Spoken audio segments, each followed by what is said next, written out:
Now will we see the magic?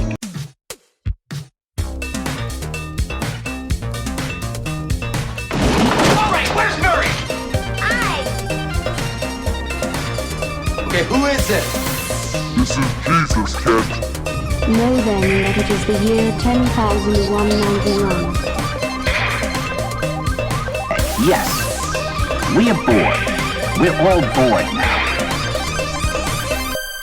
Hi, good night. Good night. Hello, and welcome to Mary versus the Movies with your host, Mary Jones. Yo, Dennis here. What? Yo. No. This is unacceptable. What are you doing? Hey. Really? Oh, I know what you're... Okay, I understand what you're doing, and I don't like it. Because I guess you're doing your Sylvester Stallone. A little bit. Yeah. It's half-hearted.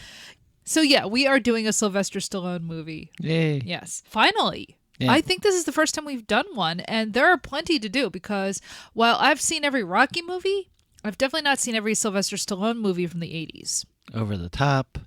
I've never seen that. Best Little Whorehouse in Texas. Is he in that? Yeah. No, that's... Oh, wait. I'm thinking Rhinestone Cowboy. Sorry. Wait. No, you're thinking... First of all, okay, you're confusing several films at once. You're thinking of Urban Cowboy, which is John Travolta, which we will see.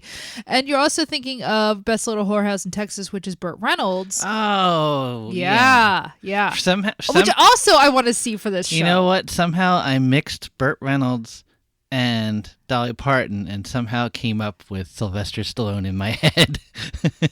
Wait, how in the world does that work? Somewhere in between but they're them. not even like... I don't know. That's not even close. That's amazing. Look, honey, when you die, I know you want to be cremated. Can we at least send your brain to a university? I don't know. So yeah, no, I mean, there's plenty that I've never seen. Although I've seen one of his worst films. I saw it in the theater, which is Oscar. I never saw Oscar. It's not good. I enjoyed it when I was probably 11 because I was at a dollar theater and had nothing else to do that day. Anyway, so this was supposed to come out before Christmas, and then I got COVID, and I couldn't really record anything because I had COVID. We couldn't be in the same room, and you know the drill by now. Yeah. I finally cleared it yesterday, officially, I guess. And we are back recording. Yay, I'm excited. Let's do this. We're doing Cobra, because I've seen this film mentioned more than once. Oh, you got to cover this movie? I said, okay. The other reason is there is a Twitter account that is like a frame from Cobra, 1 second at a time. Kind of like, I follow one that does Goodfellas, and, there's this one that does Cobra. And they followed me because, well, I'm not surprised. I mean, A, the people that I also follow on Twitter, and B, like what the podcast is. So they followed me, and I'm like, I want to follow you back, but I don't want to be spoiled on this movie. So I couldn't follow them back, but I wanted to do this movie right away. And then I saw a reference that had this somehow, it might be set around Christmas time, maybe. Although I've never seen this come up in the log of Christmas films. The way that, everybody loves to go, oh, now, it's a good Christmas movie? Die Hard. Yeah. Look, Die Hard's a great movie, but shut up. It's got ho, ho, ho. You know what? Take your epic bacon and never mind. I'm sick of that argument. And look, I'm not even saying this as somebody who hates Die Hard. I think Die Hard's great. I would happily sit and watch Die Hard, but shut up. So, anyway, Cobra supposedly, has some sort of scene set at Christmas time. I have no idea. I'm sure that the relationship between it and Christmas is so tangential as to not even be worth noting upon, and I don't really care. I have a feeling this is probably set in Los Angeles. I don't know why. I just do. And I can't think of anything less Christmassy than Los Angeles. No offense to the city. It's great. I remember going there once in February and being like, this is not like home. This is pretty awesome. So I don't have any hatred for Los Angeles beyond what I have for any hatred for any city in the Southwest, because it just seems like a completely unsustainable project, and I worry about the future of, I don't know, human beings on the planet. But that's a whole other discussion that we won't be having here. Yeah, you're looking at me like, what are you talking about? I'm looking at our Christmas lights. Sure. Yeah. Oh, that's true. I did put up Christmas lights in our, They look nice. home office. Yeah. Yeah. So, yeah. So we're doing Cobra. I don't know what this movie's about. I know that you told me this is something that the Boy Scouts got mad at him for. So, like, this was, I think, after Rambo 2. Okay, so that's already, like, Rambo, the first Rambo. Okay, First Rambo is a good movie. Yeah. Portrait of, PTSD. Yeah. Second Rambo is the one that everybody knows, though. Yeah. Correct? Which you haven't seen. I have not seen, which we are going to cover. Yeah. Hopefully this year, coming up. But no, I've never seen Rambo, but I'm familiar with it because it's everywhere. And, like, there are multiple movies that we've watched for this show that have parodied Rambo. Mm-hmm. So I guess Rambo is considered okay by America, even though it strikes me as an incredibly violent film. Okay, what do you mean by okay? I mean, like, that was... Okay, so if, like, Rambo comes out and the Boy Scouts are like, Sylvester Stallone is portraying a hero, okay, that tells me, like, Rambo, which, as far as I know, culturally is incredibly violent and politically, bunch of question marks. If Cobra is, like, a bridge too far, I'm just so curious as to what that could possibly be. Because as far as I'm concerned, like, the second Rambo, just from, like, my impression of what it is culturally, is just like, hold on, what are we doing here? So I feel like Rambo and, like, Rocky 3 came out around the same time. Okay. So he was, like, huge at yeah. the time. And it's like, yay, we have, like, a big steroided up guy that's not foreign, Right, because, of course, Arnold was a huge thing. Yeah. Yeah. Sylvester Stallone. I find him kind of interesting. On the one hand, I actually think, like, the Rocky movies are good. Not all of them are on the same level of quality. Rocky 1, I think it earned, like, okay, look, it was a really stacked year. Did it earn Best Picture that year? I don't know, because it was up against some really great stuff like Network and whatnot. Okay, I get it, right? But I think it definitely holds its own. Yeah. The first Rocky movie is amazing. I love it. I will sit and watch it. Whatever. Rocky 2, I also think is really good. I like it a lot. I'm not saying it's as good. It's definitely not as good. Rocky 3 is fun to watch. Yeah. Rocky 4 is camp. Yeah. But I appreciate it as camp. Yeah. Rocky 5 is terrible.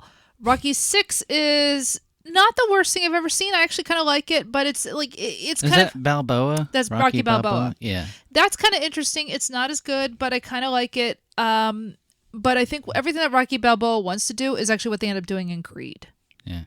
Creed is great. Mm-hmm. Love Creed.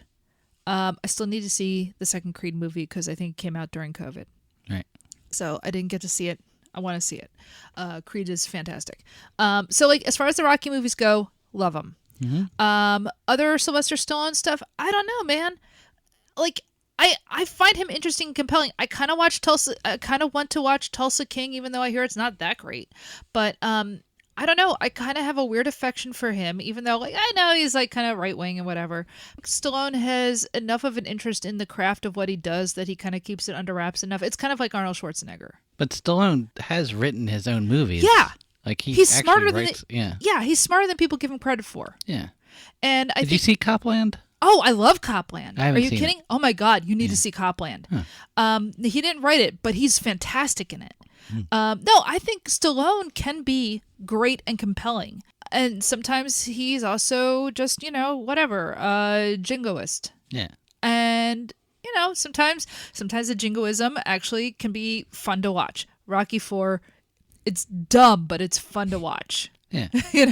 I haven't seen any of the Rambo movies because, like, that was considered too violent, and so I was a kid, and so I never saw any of that stuff. Yeah. But now Cobra, that is a big question mark to me. I have no idea what that is. All right. Like, is he a cop? Is he a private investigator? Is he a reporter? Is he a nuclear scientist? No, he's not a nuclear scientist, but I don't know what Cobra is because is he playing an undercover cop? I know this isn't the one with the arm wrestling. That's over the top. Right. I feel like this is something where maybe he's like a cop who it's kind of like Dirty Harry, but even grimier. Because, like, okay, my impression is you take like the Dirty Harry movies, right? Yeah. And they are they are problematic. A little bit. I mean, they're incredibly fascist. But, you know, Clint Eastwood is interesting to watch, and he's actually, I think he's a great director. Or sometimes he's a great director. I think Unforgiven's amazing. And like Clint Eastwood is another one of those guys who he's conservative. I think he has an interesting vision, and I think he's a better director than Ron Howard. oh my God, yeah. Yeah. No. Oh, that's without a doubt. No. Clint Eastwood is actually a great director. Not everything he makes is great, but I think he has great things in his canon. Ron Howard, I mean, he has Apollo 13. He has Apollo 13, and that's it. I mean, Yeah. not that I haven't enjoyed other stuff, but he's not a great director. Yeah. So I don't know, like, if Cobra, is this something like maybe he's like an undercover cop posing as a dirtbag, I think is the idea. Maybe. I'm not sure if that's what this movie is, though. You think there's a love interest? I hope not. Adrian, Talia Shire, great. If he's playing a dirtbag, I don't want sex in this, man. I've seen Demolition Man. It's fine. It's like I'm not against it. Yeah. There's another one I actually really like, Demolition Man. Yeah. You know, it's not like so like, but yeah, I don't, is there a love interest? Yeah, look, it's the 80s. I think he's playing a sleazy cop. There's got to be like boobs akimbo. It is the 80s. So I don't know. Here's the one thing I am familiar with. And this is the only thing I know about this movie. Right. The only thing I know about this movie is he takes a pair of scissors to a pizza. That's the only thing I've ever heard about this movie. And it's so baffling. Like, what? I need to know the context for this. Why would you take a pair of scissors to a pizza? What is going on here? I don't understand. So, like, that's the one thing I know about this movie is it's Sylvester Stallone attacking a pizza with a pair of scissors, and I don't understand why. Everything else is kind of a mystery to me. I don't know what Cobra is about. I just know that apparently the Boy Scouts got mad at him for this, which is also very weird. And maybe we'll talk about that after, we watch the movie, because I have no idea what the context for that is. But Now, I saw it in the theater. Why? How old were you? Whenever it came out. I forget when it came out. But You would have I been- wasn't 17. No. And I thought it was an R movie. I don't Yeah. know. Well, okay. Look, how often were they really carding people? Yeah. Come on, like the suburbs of Philadelphia. Do you think anybody cared? It's a Stallone movie. They let you in because this is how you become part of the American empire. Yeah. Do you think he survives? I don't know that he's ever died in a movie. Has he? Maybe in this one. Who knows? A nuclear physicist done wrong. He's definitely not a nuclear physicist. A poet. You show me. He's a poet. Well, okay. Cobra the poet. I was gonna say. Yeah, I can't imagine the physicist cutting up a pizza with scissors, but I can imagine a poet. Absent-minded professor, Yeah. Okay. Okay. So he's a sleazy cop. Oh, I think he's a sleazy do you think cop. there's a kid, like a kid friend? No. Okay. Oh God, I hope not. A dog? A dog or a kid? Boy, a dog. A That's hard-ass boss? Well, there's always a hard ass boss. Oh, who are the bad guys? I'm gonna say a drug cartel. Okay. Because it's the 80s, and the bad guy is almost always a drug cartel. Do you think that'll be a steel drum? Yes. I am sure somewhere in the soundtrack there will be a steel drum, because, again, it's the 80s. And if it's a cop movie, and I assume there's drugs involved, then there's always a steel drum. Now, I forget, was he supposed to be Axel Foley? Oh, I don't know. Because, like, originally it wasn't going to be Eddie Murphy. Right. I feel like that might be true. Yeah. So I wonder if he made this movie instead of that, or I don't know. So this is like one of those things that I've kind of always, meant to get around to, just never did. When it was like the 90s, the last thing I wanted to do was watch cop movies about drug dealers in the 80s. It just seemed like, yeah, that's like a terrible cliche that we're running away from. Now that it's 30, 40 years later, I'm much more interested in it on a, I don't know, like just a historical level, a sociological level, as we try to wind down the war on drugs. I think it's interesting to go back and watch this stuff, which, it was absurd at the time and grows even more so now. So, should we go find out what Cobra is? Yeah.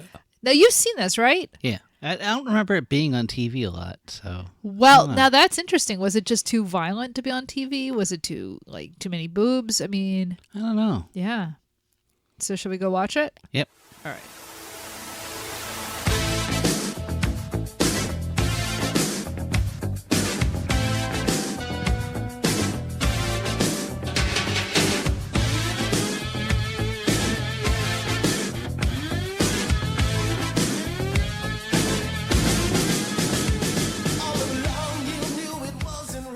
Friedrich Nietzsche famously has a book titled Beyond Good and Evil. And truly, this film embodies that in its own bizarre way. This is beyond smart and dumb. It is beyond good or bad, certainly. Yeah. I don't think we've watched a film this perfect since Moonstruck. Perfectly what? Well, that's the problem. This is like the leg warmers and teased hair of 80s excess. If you ask me, picture the 1980s. I could just picture this movie. Yeah. This is a perfect embodiment of the 80s to me. If they had retained whatever X-rated material that apparently was cut. Although apparently a lot of that was just for gore and violence. Yeah.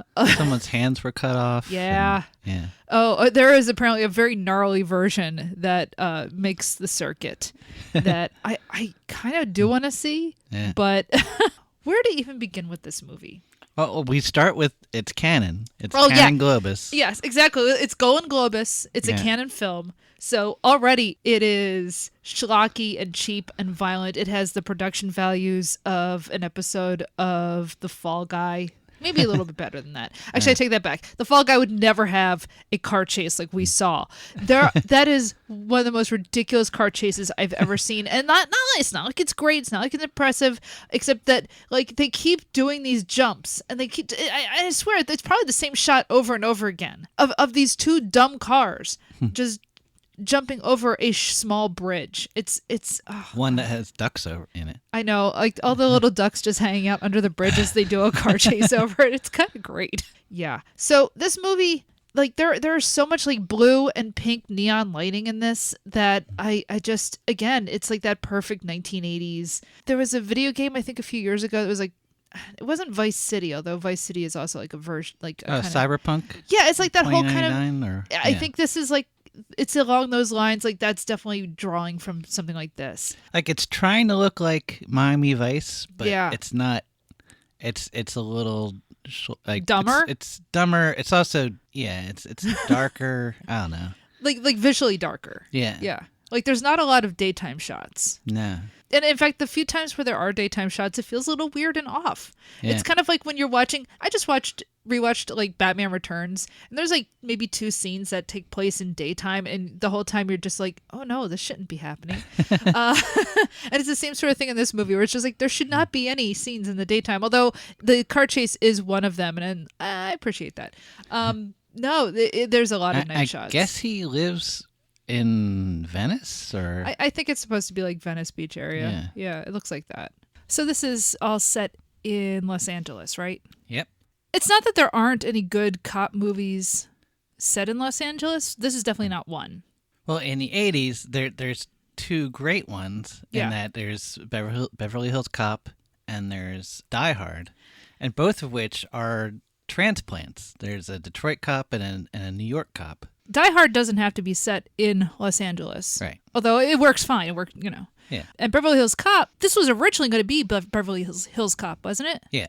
Right. So it's kind of weird that you have a great film that feels like a place. Like that's the thing about Beverly Hills Cop is that actually is a film where you feel like you're in a place. It's in Beverly Hills, and so you have like the contrast of this gritty cop from Detroit. He is not rich.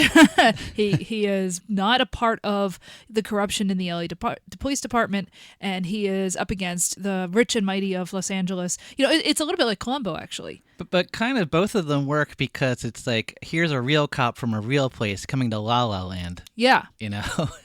And in this movie, I mean, they never say that he's not from Los Angeles. I mean, he's not, obviously, just listening to Stallone talk. But there's never that sense of, like, he's this outsider who's come to a city. Like, this film does not feel like it takes place in a real place. No. It's set in Los Angeles. It could be essentially set in a backlot.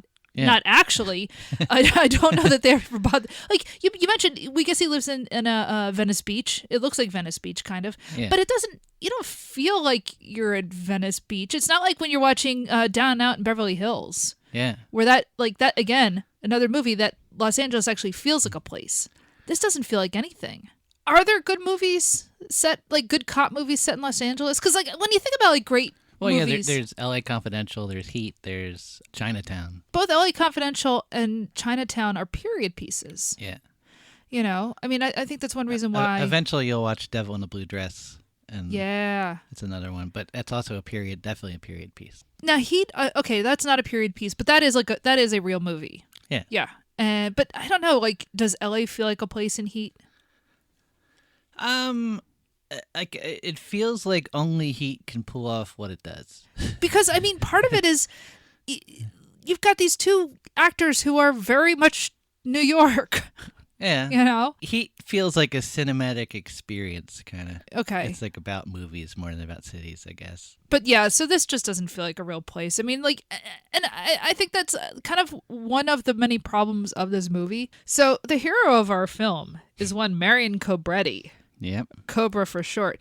Stallone named him Marion after John Wayne. Yeah. That feels appropriate because this is a film that very much indulges in that sort of like cop fascism that came along after the Miranda ruling. Like the worst thing that happened to cops is that they actually have to inform people that they have rights once they're being arrested. I've never seen a movie more mad at that. Well, this one.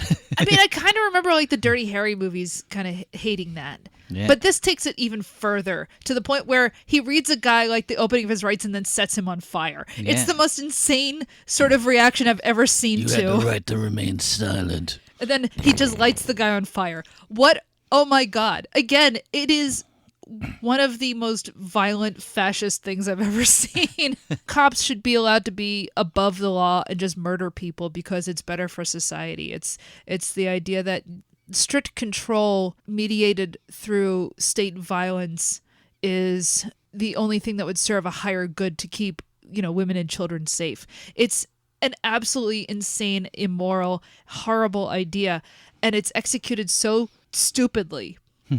I kind of love it. I mean, it is the exact opposite of everything I believe in, and I'm fascinated by it. It is actually set at Christmas. We were right about that. Like, look, this is about as much of a Christmas movie as like Trading Places is. It's less of a Christmas movie than like Children of Men. So the movie starts with a guy who decides to go in and shoot up a grocery store. Now, this is like a classic Dirty Harry opening. Yeah. It could have easily been a Dirty Harry. So, like, Sudden Impact came out 1983, and that's the Go Ahead, Make My Day. So it follows the same formula in where, here's the opening montage. We get to see him be a badass and stuff, and then he delivers the killer line at the end of the scene. Right. And that's where Go Ahead, Make My Day comes from. And all I know is I saw Sudden Impact in the theater with my parents, and it was very uncomfortable because there's like a sex scene. And I was no. Yeah. Weirdly, there's no sex scene in this.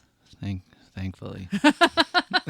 Oh no, I'm glad there. Like, I don't need that. I like a good sex scene. I don't really need to see Stallone and Brigitte Nielsen going at it, though, to be honest. Yeah. Although I gotta say, like, I kind of appreciate how not roided out Stallone looks here. He looks comparatively normal, at least compared to like other Rocky films I've seen him in. Right. Like this is after Rocky IV. You know what? I feel like this is like a year after Rocky IV. This is a year after Rambo. Yeah. 2, because that was 80. I feel like 85 was Rambo 2 and Rocky 4. And he looks smaller here than he looked in those movies. Yeah. He looks a little bit more Right, normal. it is 85. Yeah. Yeah. Huh. Which is surprising, Yeah, 85 was a good year for him. Yeah, it really was. Reading up on the movie, like, before we came on here, like, yeah, this was a huge disappointment. Well, I think came out around the same time as Top Gun. I get the feeling that, like, the monster roided out thing was kind of on the decline. Schwarzenegger was becoming a big deal. Oh, he already was a big deal. He was a big deal, but I think he was transitioning more to humor. Yeah, and also, like, he's not as big, like, physically big in, say, Predator, which is a year later than he is in earlier films. Right. It is a year later. It is a year later, and he's not as bulky in Predator as he is in like earlier stuff. Yeah. So yeah, maybe this is part of like that transition to the later 80s. Things are not as, walking around looking like, action figures. Which is funny because then all the action figures in the 90s look like steroid guys from the 80s, but that's a whole other thing. Yeah. I'm just saying, like, somebody once gave me like a Peter Pan toy that was made in the 90s, and even that looked like a roided out like freak, and it was just so weird. Well, like the C-3PO from the Star Wars toys back then. Absurd of all the things. Yeah. So anyway, yeah, he does, like, Stallone doesn't quite have the massive bulk that he sometimes does. So this movie starts like a hostage situation at a grocery store. It's really weird though, because I'm watching this and I'm just like, okay, it's terrifying, the idea of this happening. This is also something that happens way more now than it ever did back then. Yeah. It's kind of a bummer to watch and just be like, oh, somebody went in and shot up a grocery store. Yeah, that happens kind of like every other week now. Oh, but also interspersed between this and the entire rest of the movie with no explanation, there's a shot of like a basement or something, or a warehouse. All these guys with axes. Oh, yeah. Just slamming them together. And that's it. Oh, it comes back like a couple times in the film, but they never explain what's going on. There's no words. There's nothing. It's just people slamming axes together. Like, it opens with this act of violence, and the idea, I guess, is that a lot of these, what seem like random acts of violence, there's a serial killer on the loose. There's like just people being randomly murdered. And the idea in the movie that would not have come across if I hadn't been reading it up on it on like IMDb or whatever, as I'm watching it. The idea, because they don't explain this at all. No. The idea in the film is that all of these random acts are not random. They're the result of a cult that is, I guess, just trying to affect random acts of violence and chaos because they're going to institute a new world order. So here's the thing, two things. One, the film does not explain this at all. It does not make any sense whatsoever. Which in a way I kind of like. I mean, there is something to be said for just kind of, vague menace. That's fine. Like, I kind of would have liked if there was no dialogue at all in this movie. It was just everything we saw and just nobody saying anything. Just, I just think, grunting and just pointing. And are you saying that Stallone did not write a sparkling, witty script full of great one-liners? He didn't. Are you saying, go ahead, I don't shop here isn't a great line? No, that was a great line. Okay. But then he lost it after that. Yeah. Yeah, there's only like maybe one or two really actually good lines in this. It's not, just... This is not like watching Commando where, Schwarzenegger gets to have all these kind of, witty little bon mot as he kills people. This is a bit cruder than that. So that Mem2 guy... Mem2, which one is that? He's the glasses wearing guy that he gets punched at the end. Oh, he's the other cop. Yeah. Yeah. Apparently there was a cut scene where Cobra rips his shirt down and he has a satanic symbol on his chest. Was he also supposed to be like part of the He was cult? supposed to be like the leader. Oh. Yeah. That would have made actually for a better movie. Yeah, I know. It would have at least explained beyond I don't like you why he punches him out at the end. Right. Instead they just cannon it up. I take it back. It's almost a perfect film.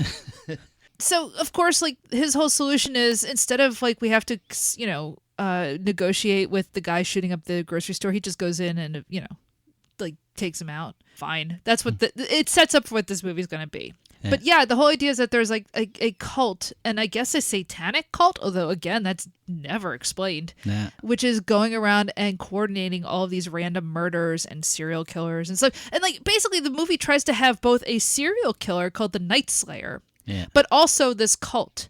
And, it's not entirely clear that they're working together. It's very confused as to what it's doing, because basically what it wants to do is it's trying to bring together both the Manson family and the Zodiac Killer. Yeah. Now, look, I understand what a psychic trauma both of those things were because they happened around the same time. Yeah.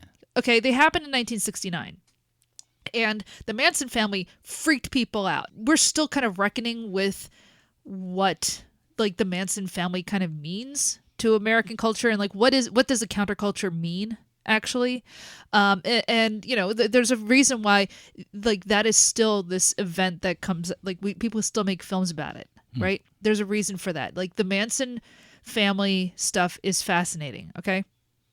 And like right now I started reading the book Chaos, which is like kind of saying, you know, hey, there might actually be some sort of weird government thing going on with this.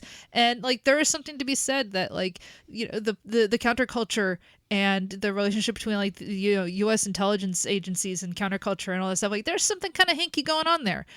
And there is something to that, just kind of like the whole, not unlike the CIA, you know, supporting guys like Jackson Pollock and like, you know, abstract art and all this stuff. Like there's something to that, right? But the whole Manson family thing really did do like mental damage to this country in an interesting way, culturally. And serial killers, Zodiac being a really good example, same sort of thing. It's the 1980s, and serial killers are all over the place in the 1980s. I remember as a kid. Yeah. You know, when you're talking about like the Night Stalker, or you're talking about, what's his name, Ted Bundy. Berkowitz was only in like 77. That's still a thing. Plus, that's when slasher movies really took off. Friday the 13th and Halloween. And Exactly. So this movie's trying to have both. yeah. You know, it's trying to do both a serial killer movie and a murderous cult movie, and it doesn't work. Yeah. It doesn't make any sense. Like, it really doesn't. Like, the idea is that like this evil cult, which is like, as you said, like in basements, you know, banging axes together, I guess because they're supposed to be like Viking, like, I don't know, whatever. Like some sort of insane, like Viking satanic cult is going to kill people to institute a new world order. Sure. Here's the thing. So like I'm watching this, I'm thinking this is really stupid. There actually was a group like a couple years ago called the Order of the Nine Angels, which was like a Nazi satanic cult that was kind of trying to do this. But they only ended up killing each other because that's kind of what people end up, you know, it's like, it's the tyranny of small differences. And, you know, they ended up like killing each other more than killing actual people. Thank God. Like the thing is, like, this is what NRA people are always trying to evoke. Yes. It's like, this is going on. There's secret satanic cabals in these like warehouses, and they're slamming asses together, and they're going to kill you. And we need our guns to, you know, fight them off. Yeah. And this movie just seems like it's trying to illustrate all that, and it's like, well, when you show it, it looks silly. looks really dumb. Really ridiculous. Because all the bad guys, they're just drooling zombies with guns. Yeah. There's no backstory or anything. They're just There's no rhyme or reason to it. All they just keep saying is like, oh, we're bringing in the new world. You know, we're going to create the new order. It's like, okay, what does that mean? Yeah. Like, at least give me something to hang a hat on. Like, I don't know, man, just at least say Hitler. Say something that, like, I can kind of go, okay, I kind of got what you're going for. Like, give me something. But no, they just kind of use these vague terms, which doesn't mean anything. And it's like, come on, man, I want my cults to have a little bit of substance. But then on top of it, you have the serial killer. And the only cool thing about this serial killer is that knife. I have definitely seen that knife for sale at, like, flea markets. Yeah. You know, like, it's funny. Like, probably at the rent fair. Probably, yeah, I'm sure. I have seen. Definitely seen that thing for sale at the Renaissance Fair. Mm-hmm. Yes, this is the type of thing you would buy at the flea market behind the farmer's market at Zern's. Yeah. Okay, like you go to like your PA Dutch farmers markets where like they sell illegal weapons, and you can definitely find that knife there. I have seen it. It was so weird watching this and going, that's where that comes from. Yeah. It was like seeing Excalibur in a movie. I don't know. It was. Yeah. What's going on, you know, the violence in this film, it doesn't make any sense whatsoever. The police work doesn't make any sense. No. So basically, there's these killers. They're just killing people, and in this one story, it says they're killing anybody. They're killing like businessmen. They're killing, but eventually they're just killing women. Yeah, it's just violence against women. Because that's what movies do. Yep. So Brigitte Nielsen, who was married to Stallone at the time, I think. Were they married? I don't remember. I think they met on Rocky IV. Okay. And then got married or something. So she's a supermodel who models with robots. Yeah. Oh, that's a very funny scene. So yeah, like in one montage, she. A lot of montages, by the way. Oh my God, I haven't seen. I think he saw. Hey, the montages worked in Rocky IV. Let's do even more. Yeah. Like you said this movie will work as a silent film. It almost is a silent film. Yeah. Because there's so many montages. But there is a montage of her doing her supermodel thing with a photo shoot with all of these like robots and her in like this crazy spandex outfit and stuff. And But she witnesses the killers. Yeah. This guy who's been wearing a stocking the entire movie, for some reason he's standing in the middle of the street without the stocking. She looks right at him. It's Brian Thompson. He's a very distinctive looking guy. He was the alien hunter guy, like bounty hunter in X-Files. Okay. Yeah. Yeah, like he has this folded face in, like he's very distinctive. And he's the serial killer. Yeah. Yeah. With the knife. Yeah. Let's make it more clear for the audience, and frankly, the film made it clear for us. Yeah. Because she witnessed this guy, she knows what he looks like. Because she knows what he looks like, then the rest of the film is him and the cult trying to hunt her down and kill her. So, yeah. As you can tell by their lines, like "kill her, get her, kill her, make her dead." And that's it. That's all you hear them say. Yeah. Pretty much the rest of the movie. Oh, so then, the film is Cobra protecting Brigitte Nielsen's character. And so first she's like holed up in a hospital, because she goes to the cops after the attack and everything. And she has to escape from that because then, the killers. Because the thing is, there is a mole on the inside of the cops. Okay. Kind of the only interesting thing about this movie. And I wish they had done more with it, to be honest. Yeah. Because, now that you told me that thing, that the one cop who's always telling Cobra to, like, don't use police brutality, read people their rights. The idea that he's actually part of the satanic cult, I wish they had actually gone with that and, like, developed that more, because that at least would have been interesting. But they don't do that. Instead, it's just this other detective or cop or whatever, a woman who is feeding all the information to the cult. That's fine, but it would have been much more interesting if it was one of the other detectives, the way that you had said. But yeah, so the idea is that, he's protecting Brigitte Nielsen, and so they go up to some refinery town in California. This other cop is feeding information so that the cult, all on motorcycles, which is pretty great, follow them up the coast to basically hunt her down and kill her, and him, of course. Yeah. So that we finally get this like final confrontation in a steel mill. Oh, and he has a partner. Yeah, he does have a partner who, I mean, he's fine in this. He's good, but like, there's not a lot done with him. He's just got this cap pulled down, and he's. It just seems like they're these stock characters. Yeah. But then there's this other guy with glasses. There's this nerdy, nebbish guy. The other guy who keeps telling, you're going too far, but like in a very nerdy and nebbish way. Yeah, he's always like, you're going to kill the wrong people, but what do you care? Oh no, it's a liberal cop. I know. And of course, the liberal cop, if they had actually had the guts and developed it, would have turned out to be the satanic head of the cult or whatever. God, that would have been great. Yeah. I really wish they had done that. That would just go all the way. So what I like about his police work, so she gets attacked by the killers and escapes after the robot model thing. And they're talking to her, and is like, is there any reason why anyone would want to attack you? And she says, well, I saw this guy, and he looked at me really weird in the street. And then she says, and he's with these other guys. And from that, he figures out, oh, he wanted to kill you, and those were the killers we're looking for. Yeah, like case solved. Right, exactly. An unreal like leap of logic in order to I'm sorry, it's so aggravating to watch something like that, because we just watched The Glass Onion. I read a lot of Agatha Christie. I like Sherlock Holmes, and there's always just clues. There's no clues in this. No. It's pure expedience. Yep. So that we can get more I'm going to shoot out a grenade into the film. It's like, give me some clues as to how he figures it out, but there's nothing. It's just like, he just says that's what it is, and that's what it is. Yeah. it's all the subtlety of like banging an axe against an axe. Yeah. So yeah, I mean, then they have like this big confrontation at the foundry. I guess Cobra kills like 40 guys. Yeah. In this town at the refinery. It's like he takes on the entire cult. Yeah, basically the cult comes, takes over the whole town, like kills like the sheriff or something. Yeah. Oh, again, because it's a Christmas movie, they shoot a guy into a manger. Oh yeah, which that's is right. Kind of That great. was fun. Yeah. But yeah, they take over the town, and so now all of a sudden you don't just have the serial killer movie. You don't just have the murderous cult movie. Now you have like, an evocation of the biker gang movies of the 60s. Yeah. Which I kind of appreciate, like my inner Roger Corman is just like, yeah, okay, I'll give you this. Thank you. But yeah, he ends up like taking them all on in the foundry and killing them all one by one.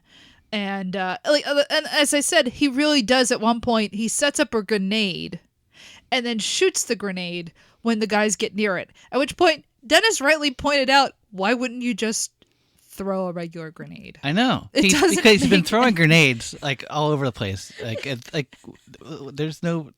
It doesn't make any sense. It's just to show he can use his laser pointer. It's so when shooting dumb. It's so dumb. Yeah. It's like it does. That's not how it works, man. Ugh.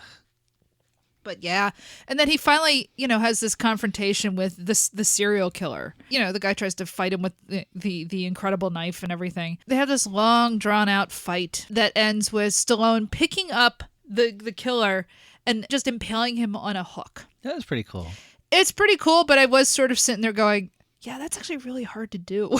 Yeah, Now, granted, not if you're Cobra. I mean, granted, like, this is not a film that's like that dedicated to realism, but I just kept thinking, that's not that easy to do, man. And like then, because the guy is on a hook, the hook goes into the foundry and then he sets on fire. It is a really gruesome death. Yeah. Like, this is a shockingly violent and gruesome movie for what it is. And there's a lot of times where they kind of have to cut away from the violence, I guess, because they had to... originally, this film, the cut was over 2 hours long. And the movie, as it's out, is 87 minutes. So they cut out a lot of violence, apparently. Yeah. Which is amazing just how much they must have cut out, given how violent this film is. Probably all the plot was in those those scenes, too. There was someone like doing exposition over like the cut hands or something. Yeah, something that actually explained what was happening in this movie. But so we finally come to the end of the film. Stallone and Brigitte Nielsen are going to like just ride their motorcycle off into the sunset. And this is after he punches out the nebbish cop, even though just basically for saying, essentially, wow, you shouldn't have killed all those people. I mean, that's basically why he punches him, is to say, no, it's good that I murdered like 40 people. That's right. Also, the nebbish cop says like, hey, no hard feelings, all right? Yeah. And he's like, all right, no hard feelings. Punch. For what? For saying, gee, you shouldn't kill all those people? I realize you're an instrument of the state and you are given like state sanctioning for violence, but you shouldn't maybe use it as like the first resort. Oh, not only that, during their romance with Brigitte Nielsen, she said he's talking about like, we put these guys away and then judges just let them out. Oh God. And she's like, there's all these crazy people in the world. Why can't you just lock them up? and that's when he's like, talk to the judges. The word fascism gets thrown around a lot, especially by me, but it really is. Yeah. When the answer to there are problems is cops should be allowed to just murder people, like, or, just lock them away without a judge. Yeah, I'm sorry. That kind of falls under the big F. There are films that kind of have the same ethos as this that are great movies. Ethos being, hey, just let the cops do what they want, right, because they are the thin blue line between your happy suburban home and, chaos, right? I mean, The French Connection. God, I love, like, that's a great film, right? I love The French Connection, but that feels, first of all, it feels like New York. It feels like a place. Yeah, Popeye Doyle is he not corrupt in the sense of he's on the take of anybody, but he will do whatever he needs in order to get his guy, right? What's interesting is that you take a movie like The French Connection, right? And you have his partner the whole time, Roy Scheider, being like, hey, maybe this is not the way to do things. it doesn't end with him punching out Roy Scheider. In this movie, it ends with him punching out the guy who says, hey, maybe you shouldn't just like murder 40 people. The thing about this movie is that it's not even that it's like copaganda, you know. Like, Well, which it is. But he doesn't even seem like a cop. No. He just seems like a psychopath. Yes, exactly. Who, I guess, has a badge. Do you even see him wear a badge? No. He just has a gun. Exactly. And a belt buckle that has like a snake on it or something. That's a very good, point. Like, the only reason we know he's a cop is because he has to go into the office once in a while. But other than that, there's nothing actual cop-like about him or detective-like or anything. Like, whatever his deal is. He just got this newsie for a partner. Harry Callahan is definitely a cop, right? Yeah. Okay, Popeye Doyle is absolutely a cop, right? Yeah. Bullet is a cop. Definitely. Yeah. Cobra doesn't feel like a cop. Bullet goes by his own rules. He's got his own fancy holster, but Yeah, but still, but still, he is a cop. Right. And like, there's something that this character is so over the top and so, like, as you said, he feels more like a psychopath than anything. Like what really gets me is, so like, he gets a drawing of the killer, the bad guy, and it's just this drawing, and instead of going back to the police and then we'll get a sketch artist or whatever, he takes it to his own home lab. Yeah. Yeah. I'm gonna check with my fingerprints before I take it to the police fingerprints. It's so, like, that's the thing. Like, this is so beyond even being a cop or a detective or anything. This guy is like a one-man, law enforcement. It feels like a James Bond type, but like without any suaveness or anything. It's just like just a license to kill, and that's it. Yeah. Like, I know in some ways this film is fascinating because, often you watch something and like you'll have that whole, I'm like the cop who won't necessarily play by the rules, but at least it implies that there are rules. Right? Yeah. And at least, like, there's this idea that, like, maybe there are certain boundaries you're not supposed to cross. And the whole point of this film is, like, no, there is no boundary. I am the law. I should get to do what I want because I'm not them. But I'm like, what's the difference between you and those psychopaths? Yeah. Really? He kills more people in this movie than they kill in the whole thing. So there's another movie called The Star Chamber starring Michael Douglas. Okay. I think that's 80s, so I guess it should be on our list. Does that have anything to do with the historical Star Chamber? I like the whole idea of like these judges, their hands are tied in the courts, so like behind the scenes they, take care of business. Man. And I guess that was just a thing that, like this kind of like 80s, right wing, like, these judges are tying our hands. Well, yeah, I mean, okay, you have to, it's interesting you bring this up because that whole narrative is why we have the Supreme Court that we have now. Mm-hmm. Okay, the whole point of the Federalist Society was to overturn the type of court that gave us things like the Miranda ruling. Look, these are people who are still angry that the Voting Rights Act passed, okay? Yeah. This is, a movie like Cobra is as much a part of why the United States is where it is in 2023 as much as anything. Yeah, there was that whole narrative, and really it does start in the 70s, I guess, in terms of film anyway, with like Dirty Harry and things like that, where it's the cops' hands are being tied because you have to give people their Miranda warnings. The idea that criminals have any rights. The idea that, you have to have this whole justice system. And the thing is, like, we don't even have much of one anymore. Nowadays, you can get arrested and you could go months or years, like, without getting an actual trial. So you've essentially been convicted without even having been convicted, right? So that people will sit in Rikers for months, even years on end, waiting to actually have a trial. Or you're told to essentially to, like, plead down and not even have a trial so that, essentially, things will go worse for you if you actually have your day in court. And so you end up serving time when instead of actually, like, having your case put in front of a jury of your own peers. And so we live in a police state, right? Yeah. We live in the world that Cabretti wants, right? Mm-hmm. I mean, look, we're at the point where, frankly, cops can kill with impunity for the most part. You'll have an occasional case where, like, hey, they might get thrown out, but like, how often do they go to jail? Like, okay, it is 2023, right? And 3 years ago, we had, a whole uprising in this country about this same thing. And, things have gotten worse since then. Not because of the uprisings themselves, but because of the backlash to it. And so we're basically reliving the same thing that gave us movies like Cobra. Okay? You're going to see the same sort of garbage. The fact that it doesn't have anything intentionally fun about it reminds me a lot of movies that came out after 9/11. Yeah. There was, I don't know if people remember, there were, the comedies came out, right? But there weren't any fun action movies. Mm-hmm. Everything had a grimness to it. And everything was so sniper one. Yeah. Everything was. It's funny you say that. American Sniper is Clint Eastwood. Yeah. And I think Clint Eastwood's a great filmmaker. Often, not always, and that's one where I don't think he is. But there's just always something very grim about the movies from the aughts, right? The Hurt Locker. Yeah, the Hurt Locker is another one. With the rendition everything is grim. The least grim drama of that era might be Zodiac.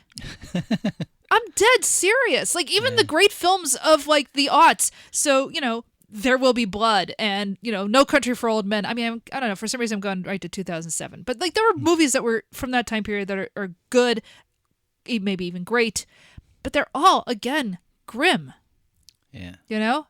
I mean, I don't know. I think there probably are parts of There Will Be Blood that are kind of very darkly funny, but for the most part, I mean, even the Coen brothers, their stuff was grim in the aughts. Yeah. Burn After Reading is kind of a grim movie. It's very funny, but it's grim. I sort of blame the blandness of the aughts on color correction. Well, yeah. Having the ability to make the entire movie one color just blanded out a lot of those films for me. They're hard to watch for me. But. And it's funny you say that because you brought up the neon. At least in this movie, it's not a good looking movie per se compared to a lot of stuff we've watched, but at least there's something stylish about the neon in it. It's not. It's not quite Michael Mann, but it looks better than stuff that came out in the aughts. Yeah. We come to the end of the film. Oh, the whole cult is dead. The serial killer is dead. Cobretti is, the hero of the day. He gets to ride off into the sunset. Yeah. On a stolen bike? On a stolen motorcycle because he's a cop, so it's not really theft. He can do as he wishes. Yeah. As we've seen, he is above the law. He is the law. Yeah. At that point, the music comes in. Now, look, there's a lot of very, the music in this movie is so 80s. It is kind of perfect. And I don't, I feel like I don't even know if I've ever heard these songs before or if I've just heard, songs that sound like these songs, right? Yeah, these aren't hits. No, they're not, but they sound like the kind of music that I heard on the radio as a child. One song keeps saying, you've been working too hard. Yeah. And that keeps getting repeated. It's not throughout. good. Yeah. Yeah, but it's kind of this perfect cheesy 80s soft rock sort of music. Mm-hmm. But then at the end of this movie, all of a sudden, these keyboards start in. And it sounds like the chintziest rip-off of something off of Born in the USA, right? It sounds like that mid-80s Springsteen sound. Yeah. And so the song starts up and the guy starts singing and it sounds like Bruce Springsteen, but the lyrics are really dumb. Yeah. Right? And so I'm like, what is this music? Because it sounds like Bruce Springsteen, but it's definitely not him. So I look it up real quick. And it's a band called John Cafferty and the Beaver Brown Band. Eddie and the Cruisers. Okay, see, that's the thing. So apparently that's Eddie and the Cruisers, Yeah. which I've never seen, but is very much on the list of movies I want to see. Yeah. Okay. I have never seen Eddie and the Cruisers or Eddie and the Cruisers 2, Eddie's Alive or whatever it's called. Wait, there's a second one? There is a sequel. There is a sequel, yes. I don't know what that's about. All I know is it was on cable all the time, right? Yeah. When I was a kid. But I've never seen it. But I've always been kind of like, what is this thing? Because it's basically a movie that's like a fake Bruce Springsteen thing. See, I never saw it, but the videos were on MTV 24/7. Well, maybe they were, but I didn't have cable in those days. Yeah. But so yeah, this Beaver Brown Band song starts up, and it's really funny to hear because it sounds just like Bruce Springsteen. So basically, you've got two kinds of people who sound like Bruce Springsteen, right? Yeah. You've either got Southside Johnny and the Asbury Jukes, who come by it honestly. Yeah. Okay? They're from Asbury Park. They're contemporaries. Like, Will Steven played with them. Like, yes, it is that same sort of early Springsteen They have sound. a license. They have a license to do what they do. Yeah. Okay? So, no hate for Southside Johnny. Right. Then you've got the Beaver Brown Band. And it's weird. Like, they just sound like I think they're from, like, Rhode Island, for one thing. They're not even from New Jersey. And they just sound like this weird ripoff of, like, Bruce Springsteen, to the point where it's, like, really distracting. So this movie ends, and it's supposed to be like, Cobra is our American hero, and the ideal of America, like, this is the good cop who's going to fight against all of the evil in our cities. And here's, like, a fake Bruce Springsteen song playing underneath it. And, like, it's kind of perfect for being everything about this is wrong. Yeah. Like, everything I'm looking at is the wrong lesson that you should be taking from anything. And here it is, driving off in the sunset on a stolen motorcycle. And it is a perfect ending to this film. Is this movie good? It's watchable. It's extremely watchable. Yeah. I don't think it's a good movie. It's an incredibly entertaining movie. Like I said, it's beyond good or bad. I don't know, man. Like, To be honest, I didn't think it was that gruesome. I think compared. So here's the thing. Like, a lot of people get killed, but it's more like you don't really see, like, there's no blood in the face. Like, it's just, Look, compared to films from now. Look, I mean, I'm not saying it's blood-sucking freaks. Yeah. Okay, but I think for a mainstream film at the time. Okay, this isn't Evil Dead. right. Okay, this is not a horror film. Leave aside the horror. Like, I'm not saying it's a horror movie. I'm saying for, like, a regular action film of that time period, there's a lot of kills. Oh, a lot of people die. It doesn't feel real to me or something. I Well, don't what know. what feels real to you?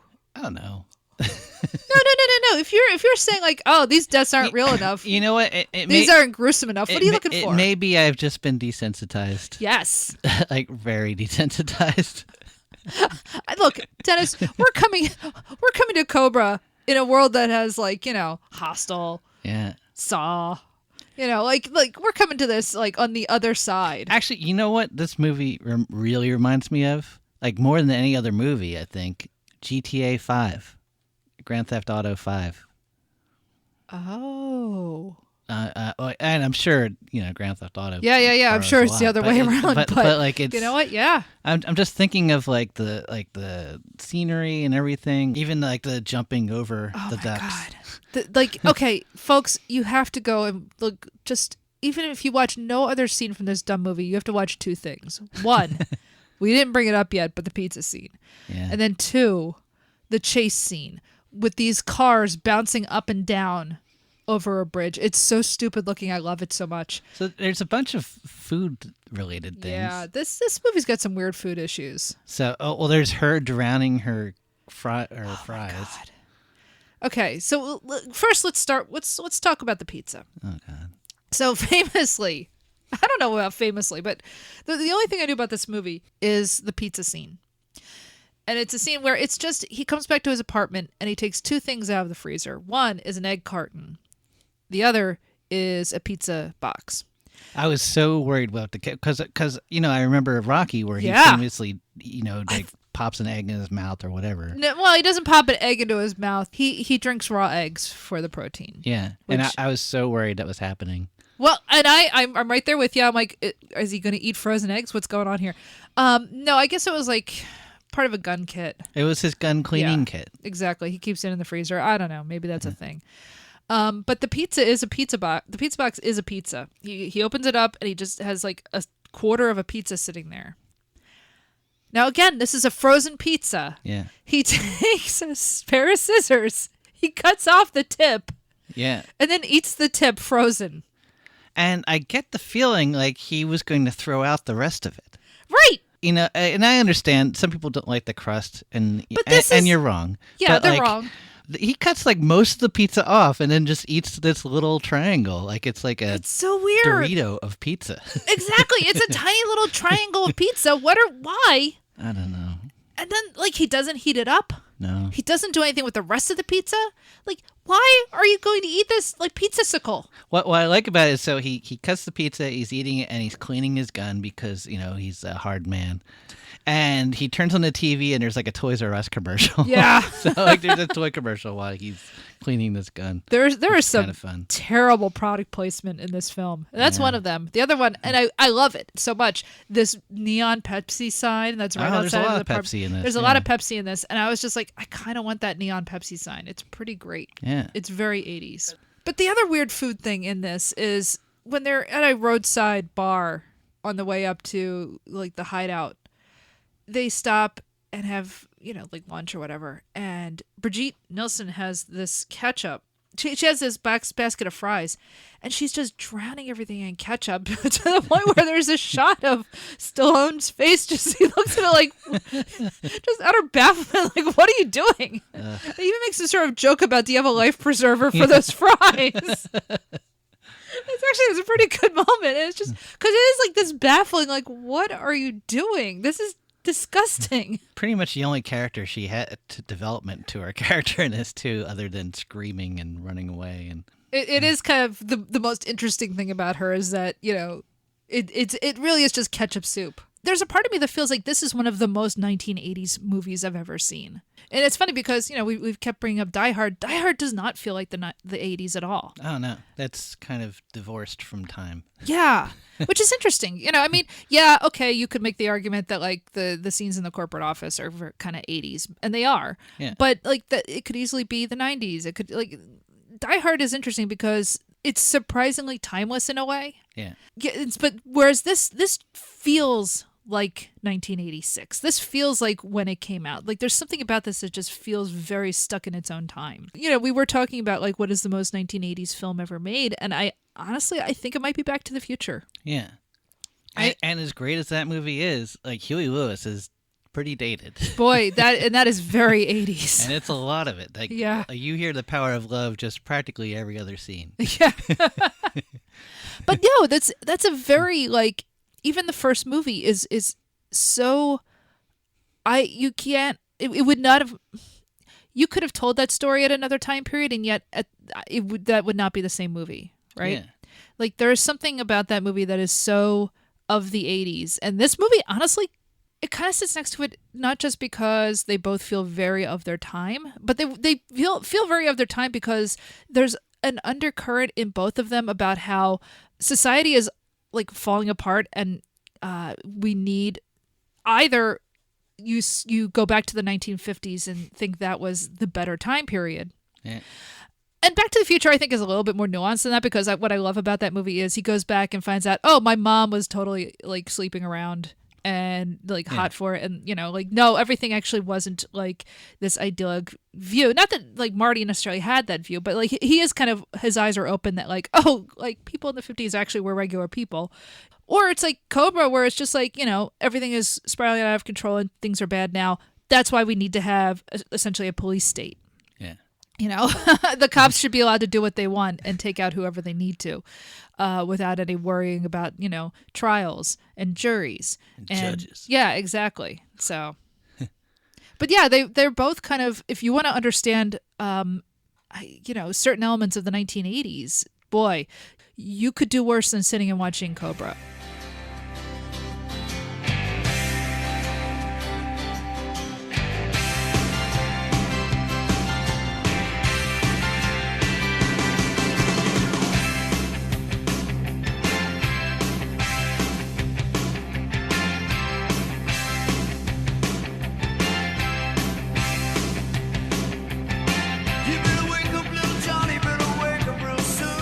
So that was Cobra, starring Sylvester Stallone, Brigitte Nielsen. Renee Santoni was Gonzalez. That's his partner. That's his partner. Brian Thompson is the night slasher. Yeah, and just a bunch of other people. And the rest. Kind of. I mean, it's all people I think we've seen in other things, but, and it was written kind of while he was working on Beverly Hills Cop. So Stallone was originally going to be in Beverly Hills Cop, and then I think like whatever script he turned in was just so over the top. They're like, yeah, we're not making this. And they went and cast Eddie Murphy, which first of all, Eddie Murphy's amazing in that movie. Well, it sounds like his ideas would have put that movie over budget, and so they toned down the budget, threw in jokes instead. Sure.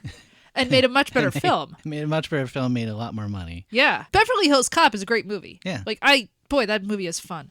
This is not the same thing. No. So, screenplay by Sylvester Stallone and directed, they say, George P. Cosmatos, although a lot of people say that it was sort of actually directed by Stallone. Yeah. And that really wouldn't surprise me at all watching this.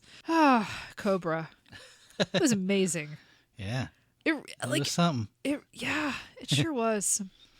So, you can follow us on social media. We are Mary vs. Movies on Twitter and Instagram and Mastodon. It is Mary vs. Movies at mas.to. Tumblr is Mary versus the Movies, although I haven't really done anything with the Tumblr yet. And the same thing with the website. I'm still, I know, I still haven't put it out there. Hey, I had COVID, okay? I couldn't lift my arms. That's not true, but I was very tired. We are on all of the major platforms, so you can rate and review us on Apple Podcasts, which we would really appreciate. The more that you rate and review us, the more people will actually know about the show, and we would really like more people to know about us. Let's see. We are on Spotify. We're on Stitcher. We are on Google Play. You can go to our Libsyn to get our RSS feed and plug that into whatever your podcatcher of choice is. We have a Patreon where you can help support the show, $3 a month. And coming this January, like we're recording this in December, but in January we are going to start our new Patreon-only podcast, Hollywood Avalon, where we look at movies of an Arthurian bent. And the first episode will be on Indiana Jones and the Last Crusade, which I am so excited about. Yeah. I love that movie and can't wait to have that out there. So please sign up for the Patreon if you want to hear us talk about King Arthur and movies. And let's see what else. And also you can sign up for our newsletter. That's right. We have a newsletter now. So you can email us at maryvsmovies at gmail.com and ask to sign up for the newsletter. If you are on the Patreon, you automatically get the newsletter, but you do not have to be signed up to the Patreon for the newsletter. Next week, I've only seen, 3 James Bond movies, 2 of which were like Daniel Craig movies, which I liked Casino Royale. What's the other one I saw? Skyfall, Yeah.